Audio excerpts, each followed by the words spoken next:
one of the areas in which Kentucky was leading the nation, actually, with Connect and your state exchange under Obamacare. So I know how important this issue is to the residents of Kentucky. I'm sure to the residents of your community as well, or your city as well. What is Kentucky doing now? Here's another situation where the agenda for the Trump administration is to repeal Obamacare and replace it with, so far, nothing. How's Kentucky doing? Well, since we passed Connect through former Governor Fischer, we have a new governor from a different political party, Governor Matt Bevin from Republican Party. So he's taken kind of a Trumpian approach toward health care. But I think what both President Trump are seeing and Governor Bevin are seeing is it's not a real popular move to be taking away people's health care. Yeah, over right. 500,000 Kentuckians received health care as a result of the Affordable Care Act, 100,000 Louisvillians as well. Under Connect. Right. Yes. So, which is the Affordable Care Act, ObamaCare, what have you.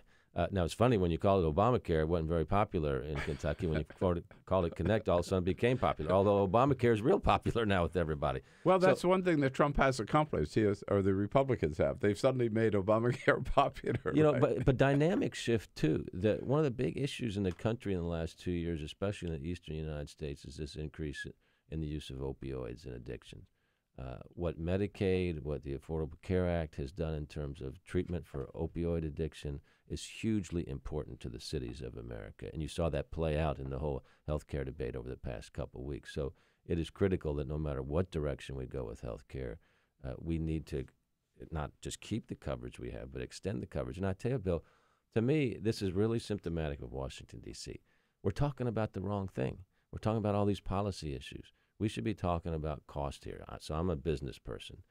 As you know, we spend 18% of our GDP as a country on health care. The United Kingdom, 8%, Germany, 10%, and they have universal coverage.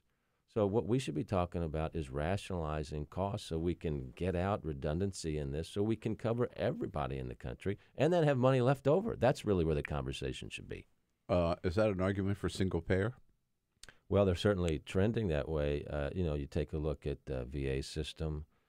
Humana is headquartered in Louisville. They're big in the government system as well. So, we're having to think through in our country a lot of these issues, and with the inability in D.C. for us to come together on regular order and kind of work these things as problems. So hopefully that will take place. You saw what Senator Lamar Alexander announced yesterday with Patty Murray saying this is how we should be doing business. These are big, hairy problems, whether it's healthcare, education, welfare, whatever. Why don't we have an adult conversation about it? Because the reality is at the city level, we deal with the consequences of all this every day. We're not waiting for help from Washington, but it would be nice to see some rational business taking place here. Isn't it it's almost surprising? I mean, these people, like Orrin Hatch has been around a long time, Patty Murray's been around a long time, so's Mitch McConnell, that you would think that this is where they, with an issue like healthcare, this is where they would have started, right? Saying, all right, obviously the system is not perfect, right? Let's just sit down and figure out where the problems are and how we can make this system work better in a bipartisan way. They would have been way ahead of the game by now if they'd started that way. Well, you're right, and that's how mayors naturally have to act, right? Because we deal with reality. Yeah, we might wish things weren't a certain way, but we have to deal with the way that they are. So when we get together at the United States Conference of Mayors or on this trip here to D.C., it's like, what's happening? How are we going to deal with it? People don't have time for theories. Most folks are just struggling to get by. It doesn't matter if they're in a city. It doesn't matter if they're in a county, in a rural area, urban area. They say, can you take care of these obstacles for me so I can have a better life for me and my kids? Right.